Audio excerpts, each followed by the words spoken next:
नमस्कार। द्वितीय वर्ष कला हिंदी साहित्य के द्वितीय प्रश्न पत्र प्रयोजन मूलक हिंदी का अध्ययन हम कर रहे हैं और उसके चौथे अध्याय में रिपोर्टिंग जो अध्याय है उसके क्रम को आगे बढ़ाते हुए मैं पिछले अपने व्याख्यानों में रिपोर्टिंग का अर्थ, समाचार के तत्व, समाचार के विभिन्न माध्यम पर प्रकाश डाल चुकी हूँ। समाचार के विविध प्रकार, भेद भी मैंने बताए हैं। अब मैं यहाँ पर आज समाचार के विविध क्षेत्र और समाचार की आंतरिक संरचना के 3 सिद्धांत कौन कौन से हैं उन पर चर्चा करूंगी। सर्वप्रथम समाचार के संकलन की सुविधा की दृष्टि से समाचार जो विविध प्रकार के समाचार जो संकलित किए जाते हैं उनको सुविधा की दृष्टि से क्षेत्रों में बांटा जाता है। प्रमुख क्षेत्र राजनीतिक क्षेत्र, सामाजिक क्षेत्र, आर्थिक क्षेत्र, सांस्कृतिक क्षेत्र और मानवीय रुचि, इनको 5 भागों में बांटा जाता है। जो कि जैसे राजनीतिक क्षेत्र में जो समाचार प्रकाशित होते हैं वो ग्रामीण स्तर के, ग्राम, नगर, जिला, राष्ट्र और अंतर्राष्ट्रीय स्तर और संभागीय स्तर के होते हैं। यानी इस प्रकार से विभिन्न क्षेत्रवार देने से समाचार संकलन में सुविधा होती है। तो समाचार पत्र में ग्रामीण, सर्वप्रथम ग्रामीण, फिर नगर, फिर जिला, फिर राज्य, फिर राष्ट्र और अंतर्राष्ट्रीय स्तर के समाचार होते हैं। उसी प्रकार सामाजिक क्षेत्र में एक तो रचनात्मक क्षेत्र होता है और एक विघटनात्मक क्षेत्र होता है। यानी समाचार पत्र में जो समाचार प्रकाशित होते हैं वो 2 प्रकार के होते हैं। एक तो रचनात्मकता से संबंधित, जिसमें समाज के विकास से संबंधित, समाज के सुधार के लिए विभिन्न प्रकार की योजनाओं का वर्णन, शिक्षा, स्वास्थ्य, खेलकूद आदि अनेक प्रकार के समाचारों का संकलन किया जाता है। यानी जो रचनात्मक कार्य होते हैं समाज में उनका वर्णन होता है। लेकिन विघटनात्मक पक्ष में, यानी जो नकारात्मक पक्ष है समाज के, जैसे दहेज प्रताड़ना से संबंधित समाचार, विभिन्न प्रकार के अपराध, सांप्रदायिक दंगे, लूटपाट, बलात्कार आदि से संबंधी जो सूचनाएं होती हैं, जो समाचार होते हैं, वो विघटनात्मक समाचारों के अंतर्गत कहलाते हैं। आर्थिक क्षेत्र में व्यापार, कृषि विकास की विभिन्न योजनाएं, विभिन्न औद्योगिक संगठनों, विभिन्न व्यापार की विभिन्न गतिविधियों का चित्रण होता है और श्रमिकों की समस्याएं, विविध श्रमिक संगठनों के द्वारा किए जाने वाले आंदोलनों की, जमाखोरी, तस्करी और कर चोरी संबंधित जो समाचार होते हैं वो आर्थिक क्षेत्र के समाचार कहलाते हैं।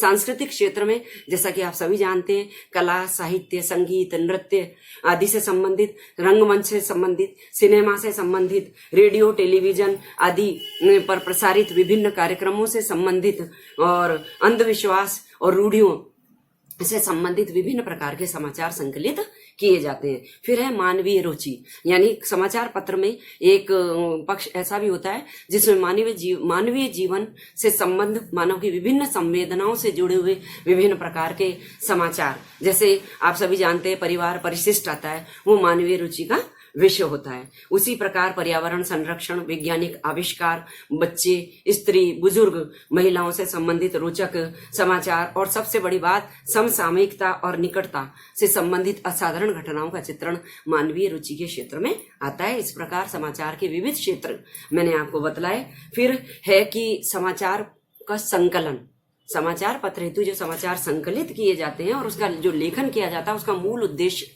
दर्शोपाय, यानी दर्शक, पाठक और श्रोता, क्योंकि 3 प्रकार के माध्यम होते हैं, मुद्रित माध्यम, इलेक्ट्रॉनिक माध्यम और इंटरनेट और वेब समाचार के माध्यम से। आज का समाचार जहां समाचार पत्रों के माध्यम से 12 या 24 घंटों की लिखित सामग्री के रूप में मिलते हैं, लेकिन जो रेडियो और टेलीविजन में हर घंटे में नवीनतम जानकारी दी जाती है और इंटरनेट के वेब समाचार के माध्यम से भी निरंतर जानकारी दी जाती है, तो आज का संवाददाताओं और पत्रकारों का जो दायित्व है बहुत अधिक बढ़ गया है। उन्हें अधिकाधिक तीव्र गति से समाचार संकलित करने होते हैं और प्रेस तक पहुंचाने होते हैं।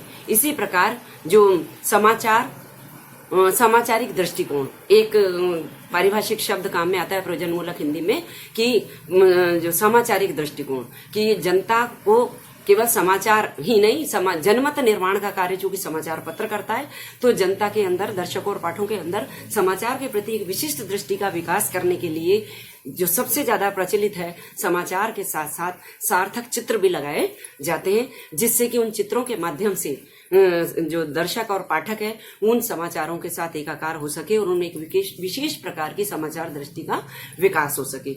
एक अन्य शब्द काम में आता है समाचार कथा।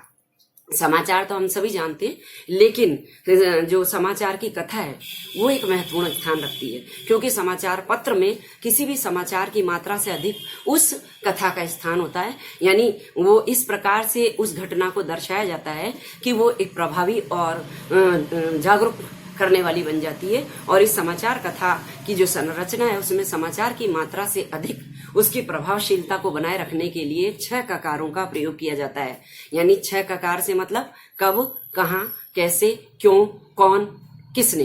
तो यानी घटना किस प्रकार से घटित हुई, इन 6 तत्वों या 6 ककारों को समाहित किया जाता है। साथ ही समाचार पत्र के तत्व जो मैंने आपको बताए थे, समाचार पत्र के जो महत्वपूर्ण तत्व थे, तात्कालिकता, स्थान, घटना से सामीप्य और आकार और संख्या, महत्ता, है ना, आत्मीयता और मानवीय रुचि। तो जो समाचार की मूल कथा की जो संरचना की जाती है उसमें 6 ककारों का समावेश होना चाहिए और समाचार के तत्वों का समावेश होना चाहिए। मैं अपने अगले व्याख्यान में समाचार कथा की संरचना के सिद्धांतों पर प्रकाश डालूंगी। धन्यवाद।